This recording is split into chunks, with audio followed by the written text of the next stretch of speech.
안녕하세요. 고품격 허세방송 허세미술관의 관장 이한입니다. 미니멀리즘 오늘 이야기할 건데 1960년도부터 약 70년도 사이로 보고 있더라고요. 그러니까 미니멀리즘이란 말 자체가 최소한의 이런 뜻인데 뭐 키워드는 대략 짐작 가능한 것들입니다. 단순한 것들인데 반복적이고 뭔가 좀 관습적이고 반복되는 패턴이 많다 보니까 50년도부터 60년대 사이에 일어났던 미국의 모더니즘의 대표 사조죠. 추상 표현주의의 반발에 의한 이제 예술 사조 중에 하나라고 볼 수가 있습니다. 그러니까 포스트 모더니즘 사조들을 최근에 다 소개하고 있잖아요. 너무 감상적이고 예술 지상주의, 작가 주관적인 게 너무 많지 않나? 그런 것들 배제하는 겁니다. 감정을 배제하는 거죠. 심지어는 작가가 아예 작업조차 안 해요. 전문가들을 고용해서 자기는 아이디어만 제공하고 나머지 작업들을 다 일꾼들이 합니다. 재료 전문가들. 화가의 개성조차 배제된 작품들이 꽤 많다라는 거죠. 오늘 대표 작가들 도널드 저드, 로버트 모리스, 프랭크 스텔라, 칼 안드레까지 있는데 아무튼 시작하겠습니다. 바모스. 알려드립니다. 이 방송은 말은 고품격 허세 방송이지만 여러분의 기대. 도널드 클라렌스 저드, 짧게 줄여서 도널드 저드라고 보통 부르더라고요. 미국 미주리주 출신입니다. 50년도 60년대에 활동했던 예술가들의 상당수가 군인 출신이 많아요. 육군 출신이죠. 공병이었나? 그랬을 거예요. 공병. 원래 철학 전공자로 알고 있어요, 이분. 근데 이런 약간 추상에 가까운 예술가들 보면 인문학적으로 베이스가 좀 깔려 있을 때 아무래도 조금 설득이 되는 경우가 많죠. 마크 로스코처럼 거의 뭐 인문학자 수준의 그런 지적 수준. 그림이 너무 볼 게 없어도 함부로 못 가야 합니다. 이 사람 뭘 알고도 있을 거야. 그냥 이유 없이 그리진 않았을 거야 라는 뭔가 기대감이 있잖아요. 아무래도 초반에 영향받았던 아티스트 중에 하나가 플랑드르의 르네상스 화가 로히르 반드르 베이더, 그리고 팝아트에서는 앤디 워홀. 특히 앤디 워홀의 컬러를 되게 좋아했다고 알려지죠. 그리고 이탈리아 고전에서는 티치아노. 이 컬러가 또 티치아노 컬러기도 하네요. 또 야수파의 앙리 마티스, 마크 로스코. 추상 표현주의의 대표 화가죠. 약간 감성 위주의 그런 추상 표현주의가 더 맞겠네요. 바넨 뉴먼은 미니멀리즘 화가기도 하고, 바넨 뉴먼. 아무튼 이런 화가들의 영향을 많이 받았다고 해요. 60년대 초에 이런 컬러로 주로 작업을 하시거든요. 50년대 초반부터 잠깐 어떻게 그리셨는지 화면을 좀 띄워볼게요. 초반 50년도의 작품들 잠깐 볼게요. 추상 표현주의의 영향을 받을 수밖에 없죠. 50년도니까. 이때가 전성기가 아니라서 그런지 몰라도 그 볼 수 있는 작품이 검색에서 나오는 작품들이 많지는 않습니다. 이런 느낌이었어요. 무제, 특히 이런 작품 보면 추상 표현주의에 가까운 것 같아요. 근데 초반부터 보면 이미 미니멀리즘적인 성향은 보입니다. 60년도부터 이 특유의 카드뮴 레드 색깔을 많이 쓰기 시작합니다. 요렇게 이런 식으로 작품 엄청 많죠. 그러니까 이 카드뮴 레드로 약간 딱 미는 초반의 모습을 볼 수 있습니다. 레드 계열로 이렇게 써요. 카드뮴 레드 계열로 하고 화이트 라인으로 뭔가 의미가 있다기보다는 그냥 시각적 효과라고 봐야 돼요. 이게 무슨 뭘 의미할까를 생각하는 것 자체가 미니멀리즘 그림을 보는 방법은 좀 아니라고 봐요. 무조건 화가의 뭔가 감성이라든지 뭐 상징, 숨겨진 뭔가 있을 거라고 그럴 필요조차 없습니다. 그러니까 화가의 개인적인 그런 감성, 작품의 의도, 보여주고자 하는 뭔가 메시지, 그런 것조차 뭐 필요한가? 그것도 아예 빼버리는 거예요. 그러니까 다 빼는 거죠. 뺄 수 있는 거에 극한까지 간다고 봐야 되나요? 최소한. 그래서 감정 배제를 많이 얘기해요. 미니멀리즘 얘기할 때. 그러면 이게 무슨 예술인가? 뭐 그렇게 생각하실 수도 있어요. 뭐 그거는 뭐 취향이니까. 이 작가가 이런 말을 했대요. 가장자리, 선, 질감 등을 가장 잘 나타낼 수 있는 색이 카드뮴 레드였다고 해요. 그러니까 이 색깔을 특히나 좋아했습니다. 색채 선택하는 거에 대한 뭔가 중요함. 그러니까 솔직히 여기서 작품 중에 유일하게 화가의 주관, 뭔가 취향이 느껴지는 거는 색깔 선택밖에 없거든요, 솔직히. 보면 약간 삐뚤삐뚤한 거 보면 직접 그리신 건 맞아요.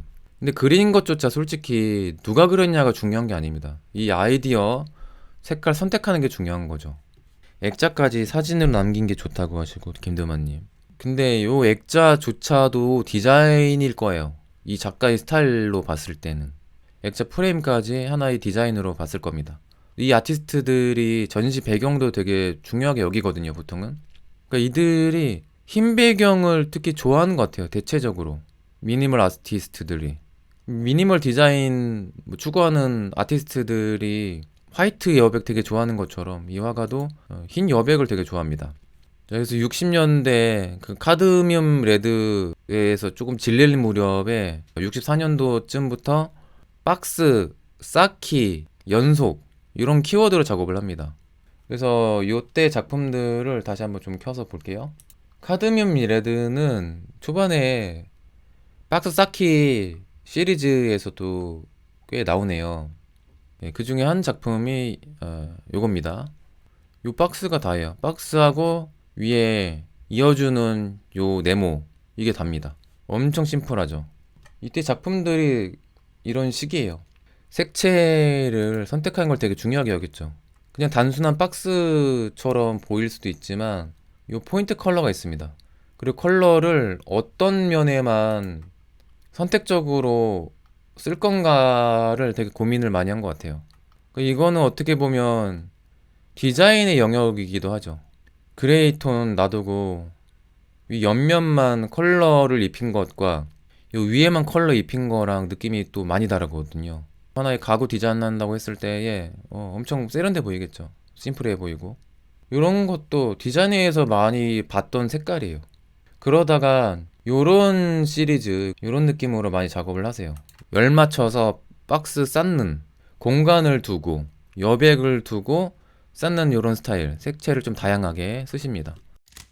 그쵸, 요게 대표적인 스타일이죠. 이 여백 공간 얼마큼 띄워야 될까, 딱 이 네모 크기만큼 띄운 것 같아요. 그리고 박스를 몇 개를 반복해서 패턴으로 넣을 건가, 이게 고민인 겁니다. 별거 아닌 것처럼 보이지만 왜냐면 작품 자체가 비주얼적으로 뭐 엄청 화려하거나 복잡한 게 아니니까 빼고 뺐을 때의 간단한 포인트 컬러, 기하학적으로 최소한의 조형으로 어떤 시각적 효과를 낼 건가, 이런 고민인 거죠. 이분이 이 무렵에 이런 말을 했대요.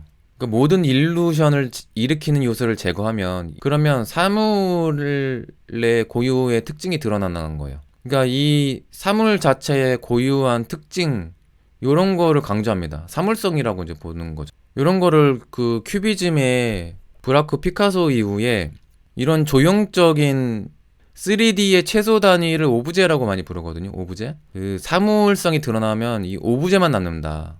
이 물체만 남는 거죠. 그래서 사물성의 추구는 표현주의에서 네오다다를 거쳐서 미니멀리즘으로 완성된다 라는 게 이분의 주장입니다. 자, 이 작품이 수잔 버크워터라는 현대미술 수집가를 위해서 만든 거예요. 제목도 그래서 이렇게 써있죠. 도금된 아연, 알루미늄, 스테인리스 스틸, 황동, 구리 뭐 이런 것들을 금속 제작자에게 직접 의뢰를 했던 거예요.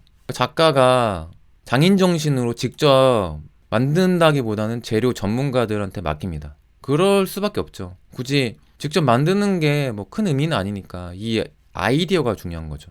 근데 요 시대적인 좀 흐름이 있거든요. 60년대부터 고유의 그 형태 작업을 벗어난 뭔가 액자하면 액자, 조각이면 조각, 고유의 그 뭔가 프레임이 있잖아요. 우리가 이전에 상상했던 그 조각은 어디까지가 조각이야, 그림 회화는 액자 안에 있어야 회화 이런 거잖아요. 근데 그거를 떠나서 그 분위기, 주변 환경과 전체의 모습을 고려해야 되는 설치 미술이 생겨납니다.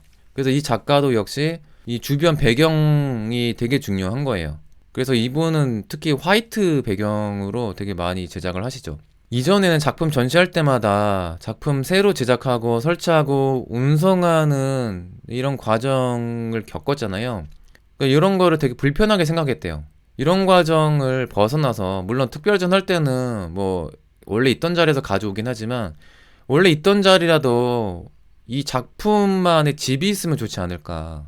그러니까 이 작품이 거주할 수 있는 환경을 만들고자 했어요. 그래서 텍사스 마파 지역을 기반으로 설립된 차이나티 재단을 만들어서 이 작품들의 고유 공간을 아예 만들어줍니다. 그러니까 원래의 그 집이 있는 거예요. 작품들마다. 물론 특별전 있으면 임대를 해줘서 딴 데로 잠깐 출장은 가겠죠.